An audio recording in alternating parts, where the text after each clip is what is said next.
இனிய மாலை வணக்கம். நம்முடைய நூல்காஞ்சியில் பல்வேறு கவிஞர்களை பற்றிய சிந்தனைகளையும் அவர்களுடைய பாடுபொருள்களையும் தொடர்ந்து நாம் சொல்லிக் கொண்டிருக்கிறோம். அந்த வகையில் இன்றைய கவிஞர் புரட்சி கவிஞர் பாவேந்தர் பாரதிதாசன் அவர்களுடைய பாடுபொருளை சிந்திக்க இருக்கிறோம். இனிமை தமிழ்மொழி எமக்கின்பம் தரும்படி வாய்த்தனல் அமுது கனியை பிழிந்திட்ட சாறு எங்கள் கதியில் உயர்ந்திட யாம் பெற்ற பேரு தனிமை சுவையுள்ள சொல்லை எங்கள் தமிழினும் வேறெங்கும் யாம் கண்டதில்லை என்று தமிழை உயிர் மூச்சாக கொண்டு வாழ்ந்த கவிஞர் பாரதிதாசன். அவர் புதுச்சேரியில் இருந்த காலத்தில் தமிழாசிரியராக நிரவி உயர்நிலைப்பள்ளியிலும் நிரவி கல்லூரியிலும் அவர் பணியாற்றி கொண்டிருந்தார். 40 ஆண்டுகள் நல்ல தமிழாசிரியராகவும் பேராசிரியராகவும் அவர்கள் அங்கே பணியாற்றி கொண்டிருந்தார். அந்த சமயத்தில் நம்முடைய பாரதியார் அவர்கள் ஆங்கில அரசனுடைய அடக்குமுறைகளுக்கு வேண்டி இங்கிருந்து சென்னையிலிருந்து பாண்டிச்சேரிக்கு சென்றார். அங்கே ஒரு 11 ஆண்டு காலம் அங்கே வாழ்ந்தார். அப்படி வாழ்ந்த போது ஒரு திருமணத்துக்கு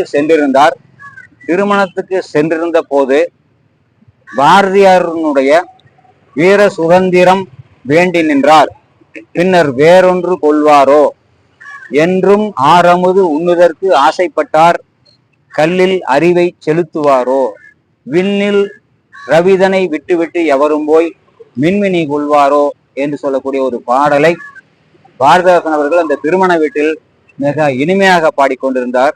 அப்பொழுது அதை கேட்ட பாரதியார் கூட்டத்திலிருந்து வந்து பாரதிதாசனை அழைத்து, இந்த பாட்டு யாருடையது, இந்த பாட்டை நீங்கள் சிறப்பாக பாடுகிறீர்கள் என்று சொல்லும்போது, இது என்னுடைய குருநாதர் பாரதியாருடைய பாடல் என்று சொன்னார். பாரதியாரை பார்த்திருக்கிறீர்களா? இன்னும் பார்க்கவில்லை என்று சொன்னார். நான் தான் பாரதியார், சென்னையிலிருந்து இங்கே வந்திருக்கிறேன் என்று சொல்ல பாரதிதாசன் மிக மகிழ்ந்து அவருடைய திருவடிகளில் வணங்கி, அன்று முதல் என்னுடைய குருநாதர் கிடைத்து விட்டார் என்று பாரதியார் புதுச்சேரியில இருந்த 11 ஆண்டு காலமும் அவரோடு இருந்து பாரதியாருக்கு உற்ற நண்பனாக தோழனாக எல்லா வேலைகளையும் அவர் செய்து கொண்டிருந்தார் என்ற செய்தியை நான் படித்திருக்கின்றோம். நம்முடைய பாரதியார் அவர்கள் 11 ஆண்டு காலத்துக்கு பிறகு கடையம் வந்தார். அங்கே 11 நாட்கள் அவரை சிறைப்படுத்தினார்கள். அங்கே இருந்த காலத்தில் மிக முக்கியமான பாடல்களை எல்லாம் அங்கே பாரதியாரும் பாரதிதாசனும் விவாதித்துக் கொண்டும் எழுதி கொண்டும் இருந்தார்கள். அதுல பாரதியார் சொன்னார், நீங்க கவிஞராக இருக்கிறீர்கள் அல்லது தமிழாசிரியராகவும் இருக்கிறீர்கள், பாரதியாருடைய பாடல்களை சொல்லக்கூடிய நீங்கள் ஏன் ஒரு கவிதை சொல்லக்கூடாது என்று சொன்னார். உடனடியாக கொஞ்ச நேரத்தில் பாரதியாருக்கு நம்முடைய பாவேந்தர் அவர்கள் முதலாக ஒரு கவிதை எழுதினார். அந்த கவிதை அது சுப்பிரமணியர் துதி அமுது என்ற தலைப்பில் ஒரு கவிதை எழுதினார்.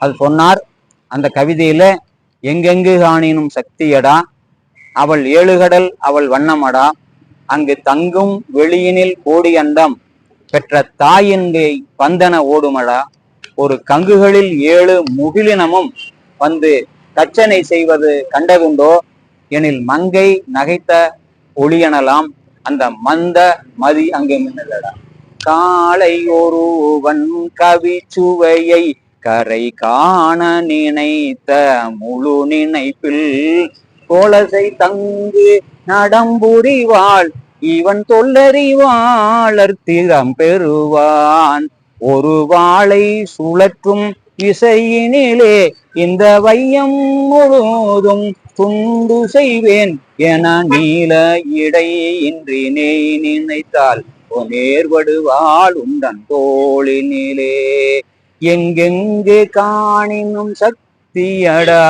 தம்பி 7 கடல் அவள் வண்ணமடா அங்கு தங்கும் வெளியினில் கோடி அண்டம் பெற்ற தாயின்கை பந்தன ஓடுமடா ஒரு கங்குகளில் 7 முகிலினமும் வந்து கச்சனை செய்வது கண்டதுண்டோ எனில் மங்கை நகைத்த ஒளியனலாம் அந்த மந்த மதி அங்கு மின்னுதடா காலை ஒருவன் கவி சுவையை கரை காண நினைத்த முழு நினைப்பில் தோளசை தங்கு நடம்புரிவாள் இவன் தொல்லறிவாளன் திறம் பெறுவான் ஒரு வாளை துளக்கும் விசையினிலே இந்த வையம் முழுவதும் துண்டு செய்வேன் என நீல இடையின்றி நீ நினைத்தால் நேர்வடுவாள் உண்டன் தோளினிலே என்று ஒரு அருமையான பாட்டை நம்முடைய பாரதிதாசன் உடனே பாடி முடிக்க பாரதியார் அவரை அழைத்து அவரை தட்டி கொடுத்து ஆசீர்வாதம் செய்து இந்த பாடலை நாளைக்கு நம்முடைய பாரதியார் கவிதா மண்டலத்திலே அனுப்பி விடுகிறேன் என்று சொல்லி முதலாக பாரதிதாசன் பாரதியார் இடத்திலே பாடிய அந்த பாட்டு சிறப்பான பாட்டு. அதற்கு பிறகு தந்தை பெரியாருடனும் அறிஞர் அண்ணாவுடனும் பாவேந்தர் அவர்கள் சேர்ந்து அவர்களுடைய கொள்கையில் ஈடுபட்டு அந்த கருத்தோட்டத்தால் கவரப்பட்டு தந்தை பெரியார்களுடைய கருத்துக்களை இவர் பாடலாகவும் அறிஞர் அண்ணா அவர்கள் சொற்பொழிவாகவும் சொல்லிக் கொண்டிருந்தார். அந்த சமயத்துல பாரதிதாசன் எழுதிய பாண்டியன் பரிசு என்று சொல்லக்கூடிய இந்த குறும் காவியம் எழுதினாரு. அந்த காவியத்தை திரைப்படமாக எடுப்பதற்கு முடிவு செய்தார். அது சிறந்த புகழ்பெற்ற நடிகர்களிடம் சென்று அதை கேட்டு அதுக்கு செலவு செய்து அவர் ஆசிரியர் பணியிலே இருந்தபோது வந்த அரசு பணம் முழுவதும் செலவாகி விட்டதால் அந்த படம் பாதியோட நின்றுவிட்டது அந்த முயற்சி. அதற்கு பிறகு நம்முடைய அறிஞர் அண்ணா அவர்கள் பாவேந்தருக்காக பணம் திரட்டி ஒரு 10,000 அந்த காலத்திலே 10,000க்கும் மேற்பட்ட தொகையை அவருக்கு ஒரு பொற்களியாக வழங்கினார் என்ற செய்தியும் நாம் படித்திருக்கின்றோம். பாவேந்தருக்கு 2 மகள்கள், ஒரு தம்பி. அவர் மன்னன் என்று சொல்லி அவருடைய பெயரை தமிழிலே வைத்திருந்தார்கள். அந்த இதுல ஒரு பெண் இருக்கும். அந்த பெண் படிப்பதற்கு பள்ளிக்கூடம் போவதற்கு கொஞ்சம் முரண்டு பிடிக்கும் போது ஆசிரியருடைய பெண்ணாயிட்டு நீ கட்டாயமாக போக வேண்டும் பள்ளிக்கூடம், நீ போகாவிட்டால் என்னைத்தான் குற்றம் சொல்வார்கள், அதனால நேரத்திலே எழுந்து பள்ளிக்கு செல் என்று தன்னுடைய மகளுக்காகவும் அவர் பாட்டு எழுதியிருக்கிறார். அந்த பாரதிதாசன் அவர்கள் வில்கணியம் என்று சொல்லக்கூடிய ஒரு வடமொழி நூலை தமிழில் மொழிபெயர்த்து புரட்சி கவி என்று சொல்லி ஒரு நூலாக வெளியிட்டார். அந்த புரட்சி கவி தான் மிக சிறந்த அவருக்கு பெயரை வாங்கி தந்தது. அதனால் பாரதிதாசனுக்கு இன்னொரு பெயர் புரட்சி கவிஞர் என்ற பெயரும் வந்தது என்ற செய்தியை நாங்கள் சொல்லிக் கொள்வதை மகிழ்ச்சி அடைகிறோம். அப்புறம் குடும்ப விளக்கு என்று சொல்லக்கூடிய ஒரு குறுங்காப்பியம், அது 5 பகுதிகளை கொண்டது. அதுல முடுகு சந்தத்தை பாரதிதாசன் பயன்படுத்தியிருப்பார். ஒரு முறை தன்னுடைய பெற்றோர்கள் வந்தபோது பெற்றோர்கள் தன்னுடைய பேர குழந்தைகளை போய் உடனடியாக உணவு உண்ண வேண்டும், நீங்கள் பசியோடு இருக்கக்கூடாது என்று சொல்லும் போது அவங்க பேசினாங்க, செல்லப்பா உணவு கொள்ள சிறுவதமை சொல்லப்பா என்றந்த நல்லப்பா மகிழும் வண்ணம் நல்லதப்பா என்றோதி மெல்ல பாவை புரிந்த விருந்தினை அருந்தலுற்றான் என்ற செய்தியை பாவேந்தர் அவர்கள் அங்கே முடுகு சந்தமாக படம் பிடித்திருப்பார். அது மட்டும் இல்லாம நாணி கண் புதைத்தல் என்று சொல்லக்கூடிய ஒரு அகத்துறை பாடல், அதில் பாவேந்தர் அந்த பாடலை எழுதும் போது மலர்கொடி விளக்கடி மதிமுகம் மறைத்த கரம் இலக்கு தவறுதடி என்முகம் உன்முகம் இணைத்தினை தனைத்தனை அமுதலி என்று சொல்லக்கூடிய ஒரு முழு சந்தத்தை முதல்ல பாடியிருக்கிறார். பாவேந்தர் அவர்கள் முறையாக கல்லூரியிலே படித்து புலவர் பட்டம் பெற்றதனால் அவருடைய கவிதைகள் பெரும்பாலும் எல்லா கவிதைகளும் மரபு சார்ந்தவையாக இருக்கும் என்பதை நாம் இந்த நேரத்தில் சொல்லிக் கொள்வதிலே மகிழ்ச்சி அடைகின்றோம்.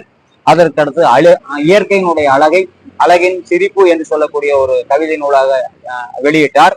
அதற்கு பிறகு அவரது பிசுராந்தையார் என்று சொல்லக்கூடிய நாடகம் நம்முடைய இந்திய அரசனுடைய பரிசான சாகித்ய அகாடமி பரிசை பெற்றது. அப்படிப்பட்ட பரிசுக்கு உரியவர் அவர்கள்.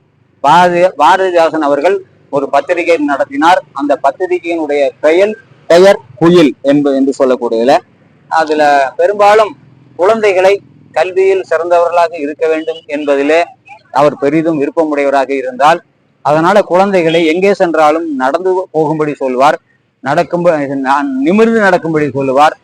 அதை சொல்லும்போது நிற்கையில் நிமிர்ந்து நில், நடப்பதில் மகிழ்ச்சி கொள், சற்றே தினந்தோறும் விளையாடு, பற்பல பாட்டும் பாடிட பழகு, சித்திரம் பயின்று வா, தேன் போன்ற கதை சொல், முத்து போல துவைத்த உடையணிவாய் என்று சொன்னவர் புத்தகம் உனக்கு புத்துயிர் அளிப்பதாம், போக்கடிக்காதே, இதை நான் சொல்லவா என்று சொல்லி சொன்னார்.